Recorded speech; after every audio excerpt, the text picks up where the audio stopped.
tonight. I think we're going to give it another 3 minutes till it's actually time to try to let people trickle in, but we're going to start really soon.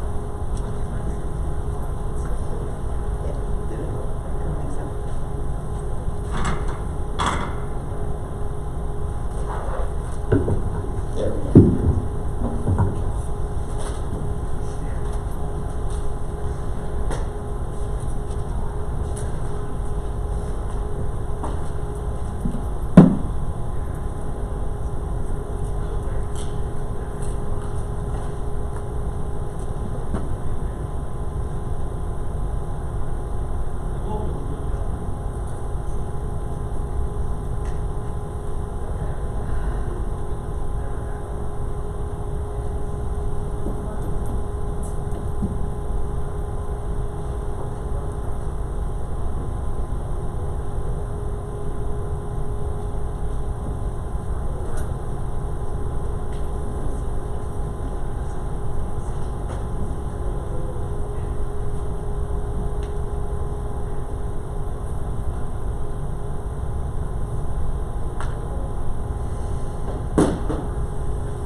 Okay, hello everyone. I think we are ready to go ahead and get started. We're very happy to be here. I'm actually from Columbus, Ohio. My name is Reed. I work with Junior Library Guild.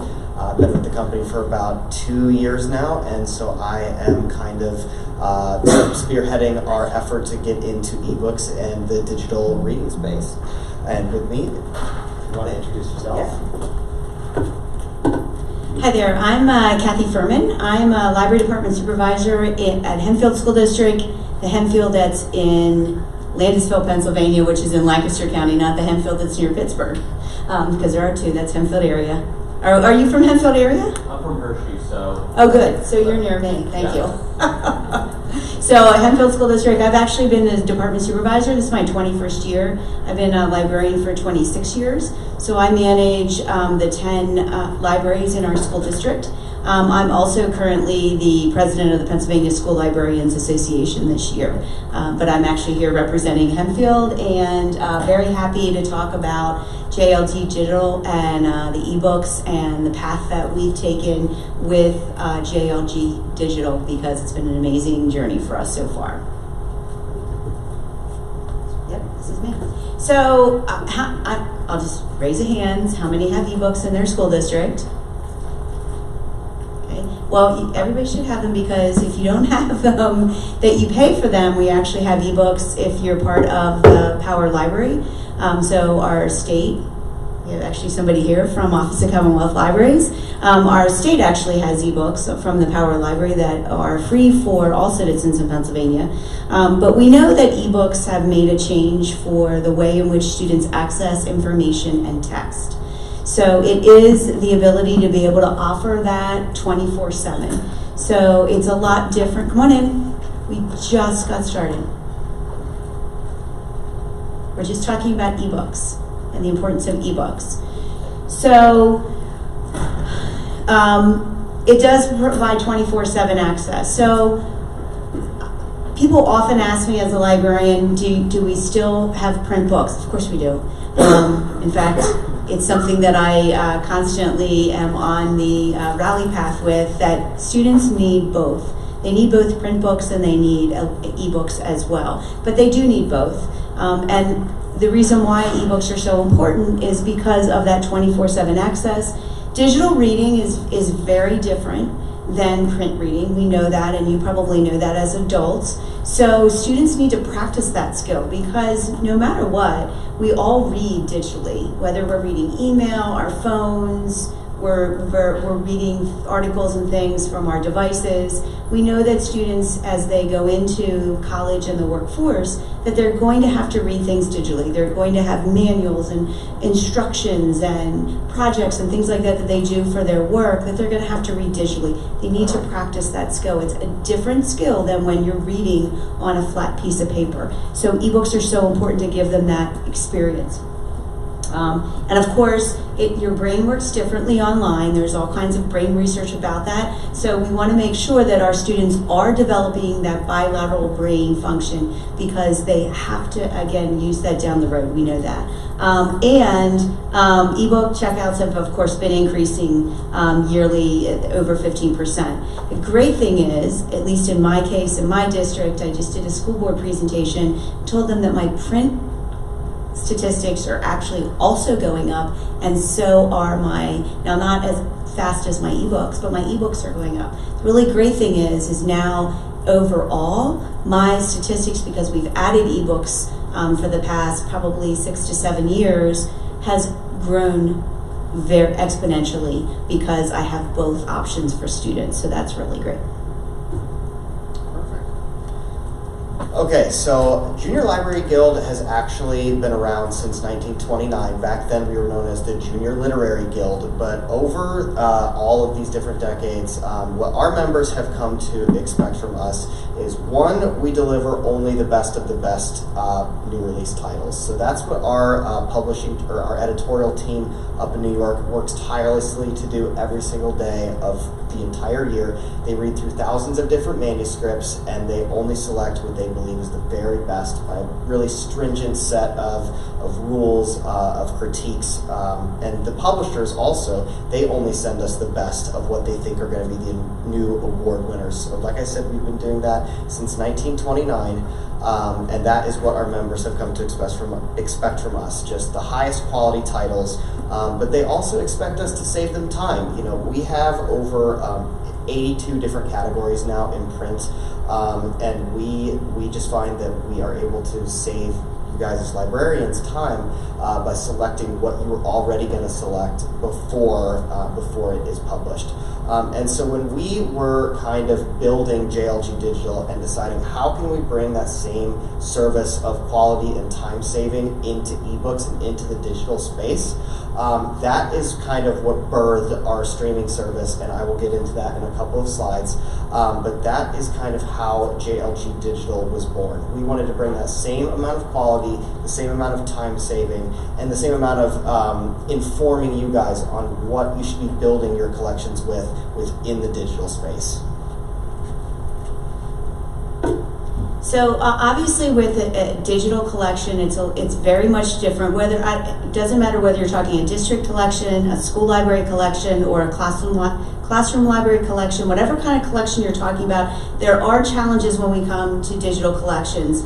And there are. How many of you have more than one platform of ebooks? I'm going to raise my hand because I have several as well. And trying to navigate that can be difficult sometimes, and a lot of things come from the publication world, as far as navigating all that, knowing which digital projects should we purchase, should we, is it available, a lot of this, none of this comes from the company or your platforms, it comes from the publishers, not even JLG. It comes from the publishers to decide, is the book available to buy perpetually? Is it available to buy for 12 months, 24 months, 36 months? Is it available for 26 checkouts or 36 checkouts or 12 checkouts? Or that's all decided by the publisher, and it can get extremely cumbersome and confusing. What do we have? What don't we have? Well, we had it a month ago, and now do we have to replace it? And all those kinds of things. So trying to navigate that with a digital collection, knowing what you have, knowing whether you have a breadth and a depth like you do on the shelf that you do on your classroom library, your school library, is very, very different when you think about it digitally. But JLG, of course, is here to help us. So there was a study done in 2000 that I think perfectly illustrates how JLG Digital is different than some of the other ebook options out there. So basically what the researchers were trying to find is how people make decisions, like purchasing decisions.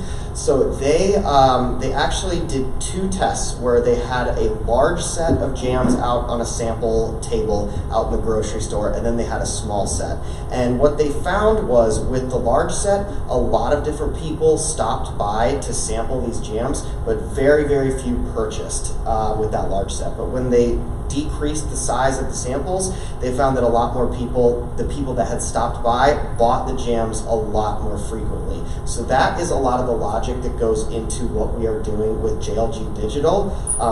Basically, it operates a lot like Netflix, so there's 30 to 50 titles in the stream at a time. So like I said earlier, we are looking only to get you the best of the best titles. We don't want to inundate the students with a flood of ebooks, because it's not like being in an ebook app is not like being in a library. You can't pull something off the shelf, ask somebody about it, you're scrolling through, and you really can't see a lot. So with this structure, it's a lot easier for kids to say, hey, there's a book that looks interesting, they click on it and they're reading.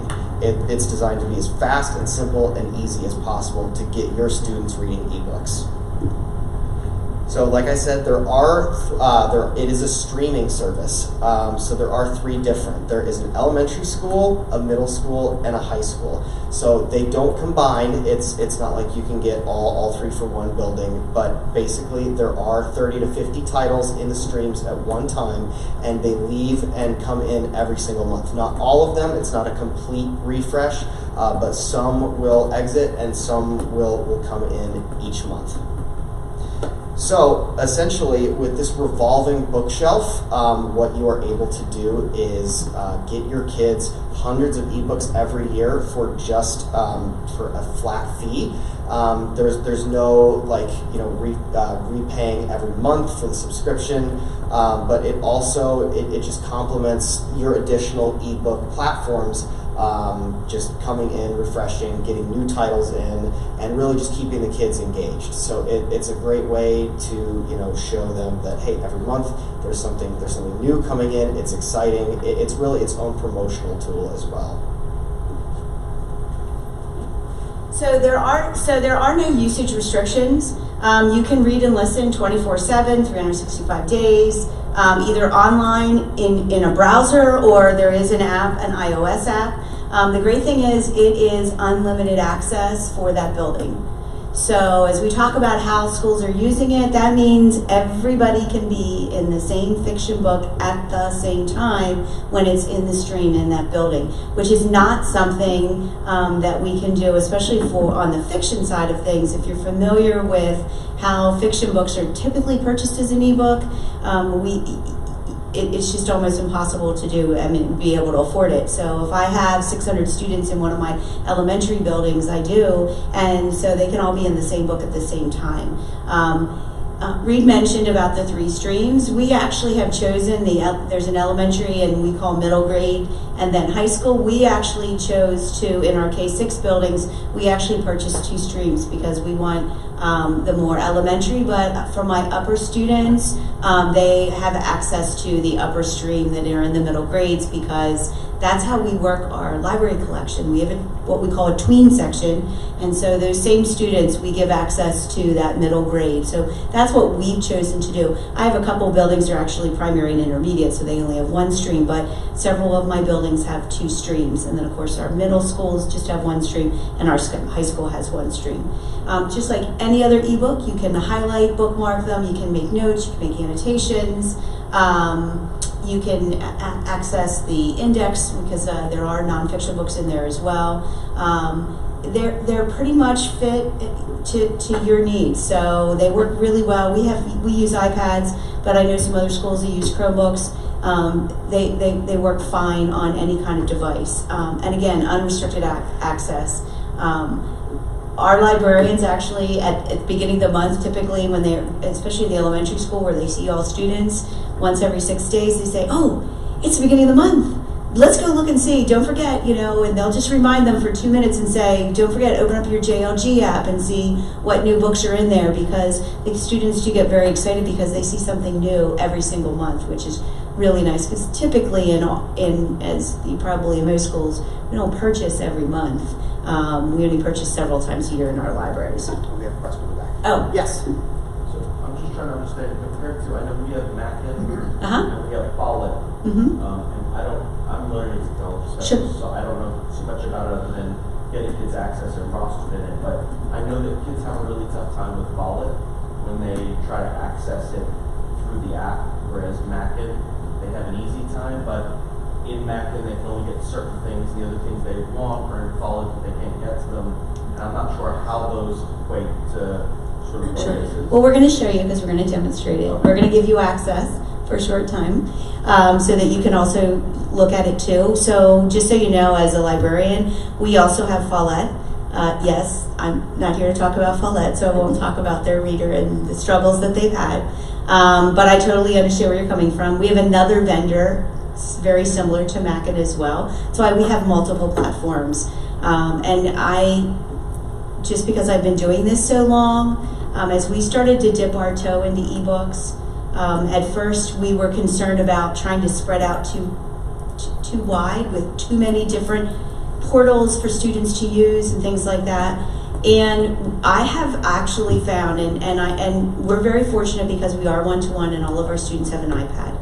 Honestly, they don't mind having, they just know that they put all their ebook apps in one little folder on their iPad and they just go, okay, I didn't see anything I like there, so I'm going to look here, and I didn't see anything, so I'm going to look here. And they're pretty adept. Even my second graders, my first and second graders are using, I will show you some stats from our primary building K3, which actually has the best JLG stats in my district right now, because it's so very easy to use. It's literally, you open up the app, and for my students, they stay signed in, because with the great thing about the JLG app is once you're signed in, you stay signed in.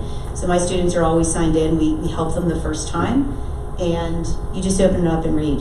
I mean, you don't have to download it even if you don't want to. You can just open it up and read. So we'll show you that. It's very easy to use, but did that answer your question? I hope so. Okay. So again, you can read online or offline, and it is very personalized. They can search, they can browse, they can actually, down the road, and we're just starting to go down the road with this in our district, is we are starting to take a look at what books have been read frequently in the JLG app through the stream, and now start to purchase them as copies, so we actually own them then, just like we would any other ebook. So that, Reed kind of touched on that. It's very hard, at least as a librarian, to decide what should I buy as ebooks. Because once you buy them, it's just like the book on the shelf. Once you buy them, you own them and you have them. And sometimes we buy things and they don't get used. So the really great thing about the stream is that it's there for usually at least 3 months. Mm-hmm. It's typically each book is there for at least 3 months. If I see that book's been read 46 times in one building, I should probably buy that book in an ebook, because obviously students want to read that book as an ebook. Whereas others, they might not read as much, so I don't have to buy that one. So it's almost as if I'm getting this great sample for 3 months for a whole lot of really great quality books. I don't have to choose. I don't have to read the reviews, because I know it comes from JLG. And if you're a librarian, you know that JLG is what we call the gold standard. That's just what we call it. So I can trust everything that I know that they're giving us access to. And again, it has the full function of an e-reader. And again, online, you can download you don't need the internet, obviously, just like any other ebook. something on that. Fix it. So. Okay. Okay, it's extremely customizable as a reader. So, whether you're at the high school age and you need to write a book report, we have an annotation guide to help them with citations. They can highlight and cut text and put it into slides to help them with presentations. At the elementary school age, they can highlight, they can change the font, and I believe on a couple we also have for children who are colorblind, you can flip on a switch provided by the publisher that will allow them to read books formatted for children who are colorblind. But then also, I talked about there's bookmarking, you can write notes in the margins, and that will be once they are logged in with their student account. So I think Kathy's going to talk a little bit about the common user, but it will all save for them on their student account. So no matter what happens, they log out, get disconnected from the internet with a book, it's all there within their login. So you never have to worry about losing any of your notes that you took, your bookmarks, or your highlights, because it's all contained within our reader. But so then, as Kathy started to mention this, but the great thing about as the opposite side, so you as a librarian, what you get to see from this is you get to see how many times it's been checked out in its 90 days that it's been in the stream. And we also have a star review system where the students can go in after they have read it and pick how many stars they would give it as a book. So it just helps everybody stay informed. It helps their peers see, should I spend time reading this book? It helps you see, who should I think about, maybe purchasing this to have all the time. And it helps us stay informed as to what the kids are reading as an ebook, because that is our main goal here. Is we want to provide you with excellent ebooks. We already feel that we do that with our print categories, but we don't just want to get you books that are reading great as print books, because as Kathy mentioned, we read different digitally. It's a lot less linear. Our brains naturally look for keywords and look for pictures and symbols when we're reading off of a screen. So we really just want to help you build an ebook library, which is a lot different than your print library. So then, as I was saying, once you kind of see, you're going after this one. I'm so sorry. So after you see the star reviews, the circulation, and you've checked out the book yourself, it's really easy to see what you should be bringing into your digital collection permanently. And I know this is probably going to come up in a bit, but all of the books in the stream, they are unlimited multi-use access. When you actually purchase the books for your library permanently, it is up to the publisher whether they decide to give you multi-user access or if it's a one checkout at a time. So we don't have a huge amount of control over that, but for the most part, it is multi-user. Let's get into what I'm sure everybody has been dying to ask. What's the cost? Well, the great news is that it is less than $1 per reader. There is a $300 building minimum, so it's based on enrollment. So anything less than 400, it's $300, but that is for hundreds of ebook titles for your students for the whole year. And then it goes all the way up to anything over 1,000 readers is $600. So it's just a fantastic, affordable way to get your kids easily reading ebooks. Any questions on the pricing at all, or how it works with each stream? Yes? Do you have an LTI or Canvas for any of the LMSs that you use? Right now, it's just its own thing, so it doesn't connect to any of the library systems or anything like that. It's all self-contained, but like I said, the design of it is supposed to be just as easy for you to get your data and as easy as possible for the kids to get reading. We use Schoology, and yeah, it doesn't have an LTI, but at this time, I like to say at this time. So how are the schools using it? Obviously, like I said, we highlight them all the time. We are constantly reminding students, hey, don't forget, it's the beginning of the month, check out your JLG app, see what new titles are in there. We don't have to then purchase each month. Not that we're not purchasing other titles, but for most school libraries, and probably even for classroom libraries is probably the same as well, you're not buying titles every month. You're pretty much buying usually in the summer, or someone's buying them for you and sending you the titles a couple times a year. One of my other ebook platforms that we use, do we buy lots? Sure, because I always have credit there, and I'm constantly trying to fulfill the needs of my students. But the great thing about this is I don't have to pick anything. I don't have to read the reviews. I don't have to decide, oh, is this book best for middle school? Can I put it in the elementary collection? Because I trust JLG to do that because they are the experts, again, in choosing the best quality literature and who should have that. So I don't have to do that. We actually are beginning to look at this for our One Book, One School. Does everybody know what that means, One Book, One School?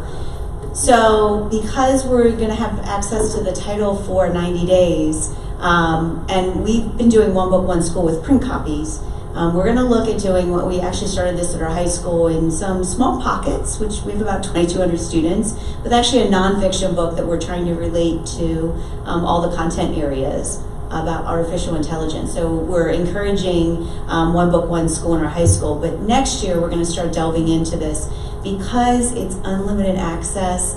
We have the title for 90 days that we can get all students and parents into that book all at the same time, and you just can't do that with an ebook with other purchasing options. We use it a lot for, we have reading workshop models in our grade levels, and a lot of our teachers, which I'll show you, especially in our primary school, are using it in their reading workshop model and to teach strategies. Again, because everybody has their device, or she can pull it right up on the screen, and all the grade level teachers, and I can say, okay, well, I know I have this book for the next 90 days. I'm going to teach these strategies with this book, and then she shares it with her other grade level teachers. And it also encourages them not to use the same book over and over again as well, because we want to make sure that we're using new literature when we're teaching reading strategies with our students.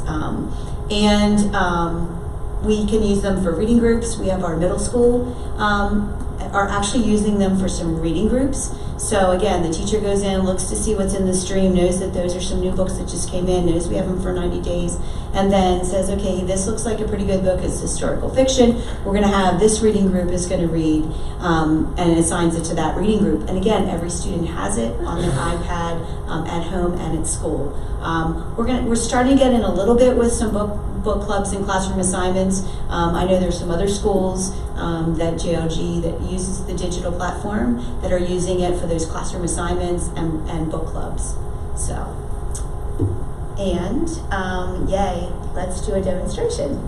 So in the app, I did give you the slides as well as a couple reports, as well as the link for JLG. So the demonstration, and I'm gonna, so I apologize. Whoops, not there. I don't want it there.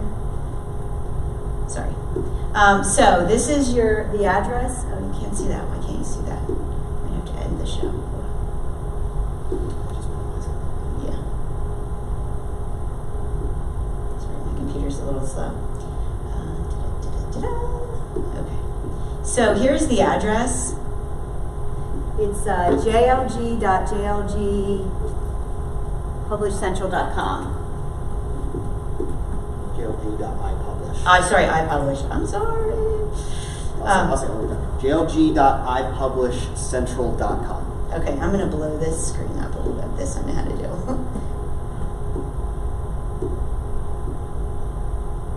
Okay, There, can everybody see that? oops, why that looks like that. There we go. And then again, I put it in the app. So here's what I've done, okay? So I could give you access today. I can't give you access forever, I'm sorry. Because I don't pay for you, I pay for my students.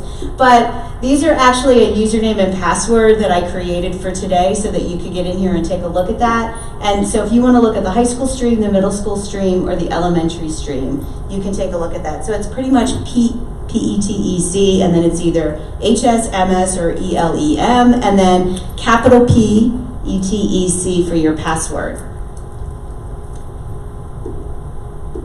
So I'm going to go into the elementary one.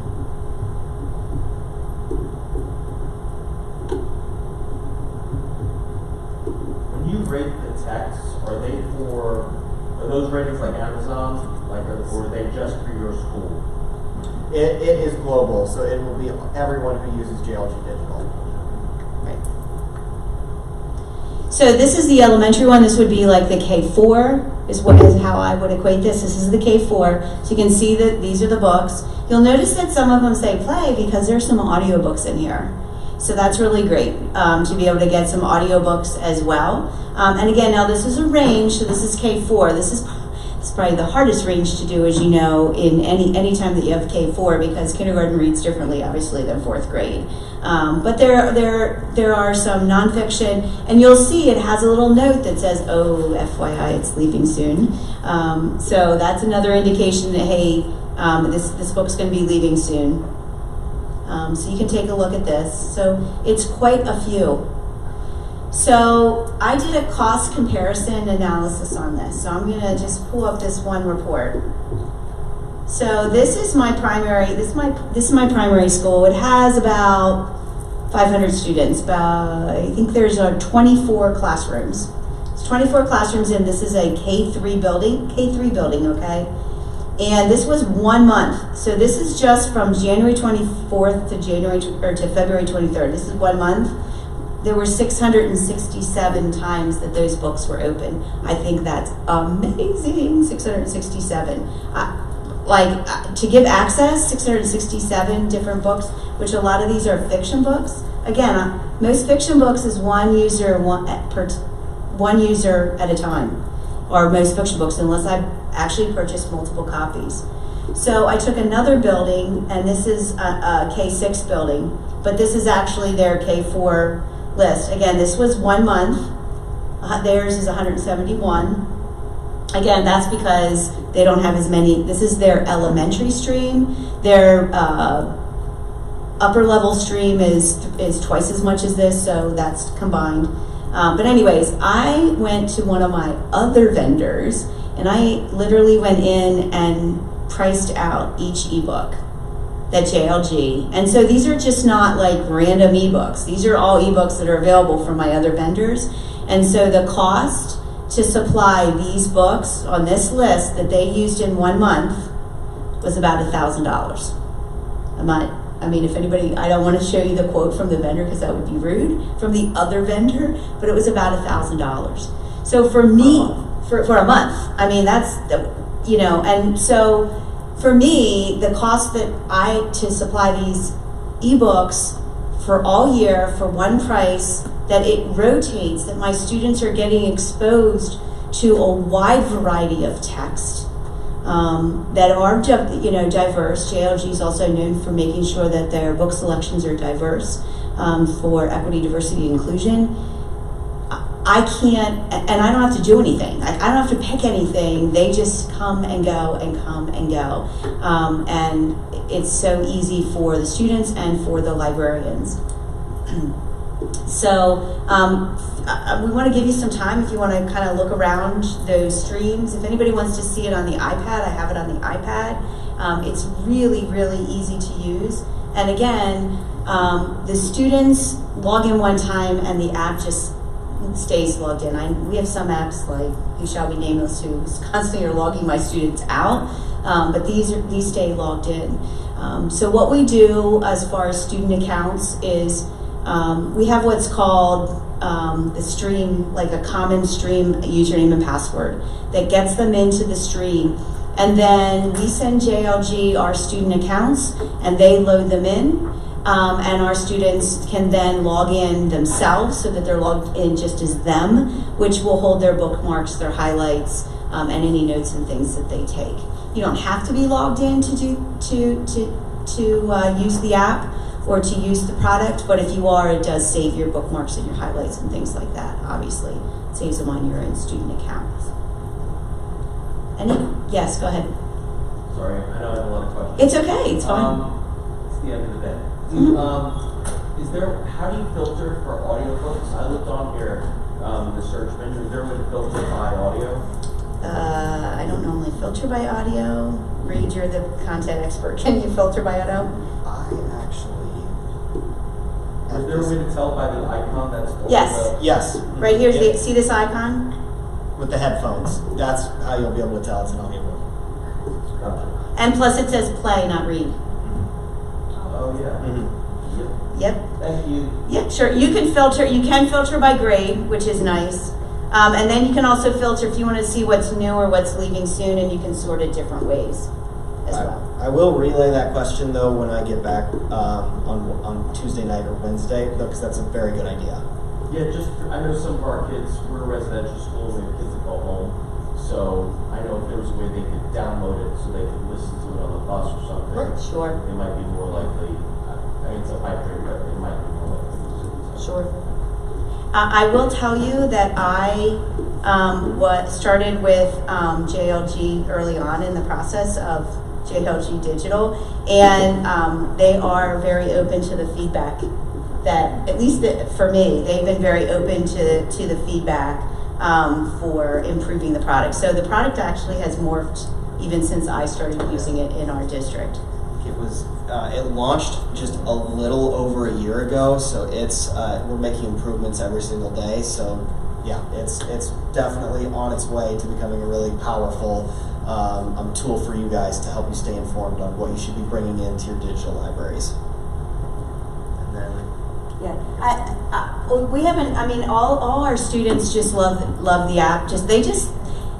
They just are engaged because they like to see new titles every month. I hate to say it, but it's just as if and honestly, if you're familiar with JLG Print, we get a box of books based on categories every month of print books. And they get excited about that too, because we go, "Ooh, it's new books. Here's 7 new books that we just got in." Anytime that students have something new coming in to read, something that get them excited about literacy and excited about reading, this really excites them because they can see new books every month, and they enjoy that. And it is very easy to use. And you have other customers. Everybody that I talk to, I know it's a good return on investment based on price, based on what I know I pay for individual ebooks, and to have access to that many ebooks at once, unlimited usage, to me is just a huge return on investment. Not saying that owning ebooks perpetually isn't something we do. We do. This is a great balance. So it's just as if you. I have all 3. I have Amazon Prime, Netflix, and Hulu. I have all 3. But there are times that I do purchase still digital copies on my Amazon Prime because I want to own that particular video. So that's just kind of like what that is. I have my own personal collection of stuff, of music, but I also stream. So because I don't necessarily want to buy it yet, I want to decide first whether I like it or not before I decide. So if you do Apple Music streaming, but then you still purchase things for your iTunes, it's kind of like what that is. So that's why we love it, because it is a great way to provide all those ebooks. So just to kind of sum up the goal of what we are trying to do for you guys and your students, we just want to make it as easy as possible for your students to find ebooks that they love. We do not have a list of 1,000 different titles for them to scroll through and see what they might be interested in or what might be useful for them. We say, hey, here's a couple of really great books this month. Take a look. If you see anything you like, click on it, and you're reading in 2 seconds. And then we want to keep you guys informed. We want to show you with data, with real data that your student body is using, what should you be bringing into your digital library to complement your print library. So that is essentially what we are trying to accomplish, and we're getting closer and closer to being the best in the business at doing that for you every single day.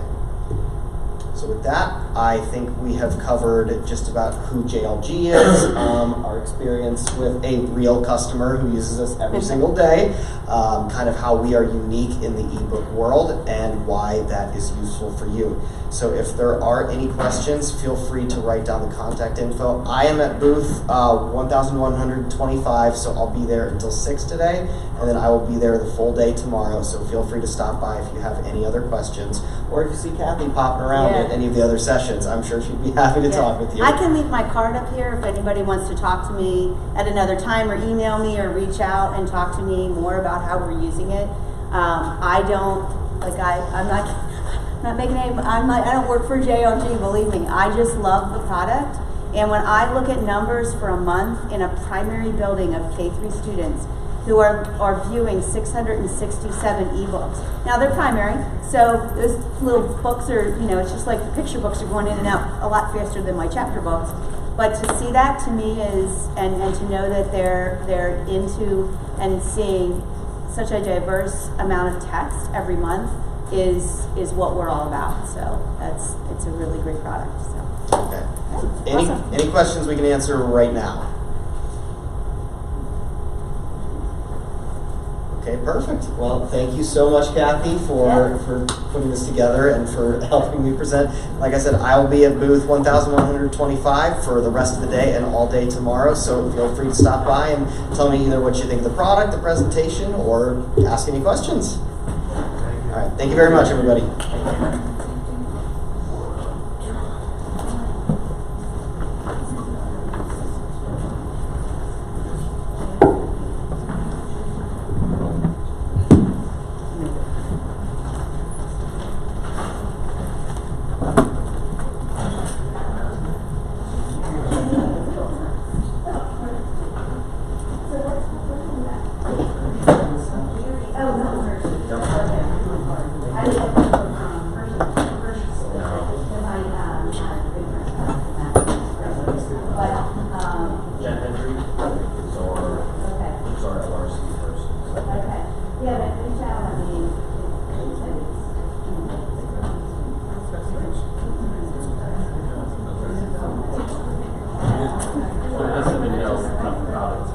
I just know I'm the one who tries to integrate it for students.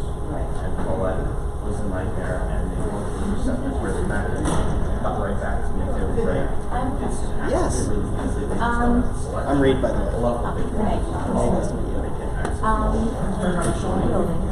the price is very complicated and also clever. And your pricing can't work. Okay, so do you know the enrollment per building? So it would be per building. Okay, so Yes, we do usually. It's a district. Usually target give you a district. That's what it's so like, yeah. So if it's anything below 400 students, it's $300, and then it just goes up on tiers after that. one of my buildings is not 350.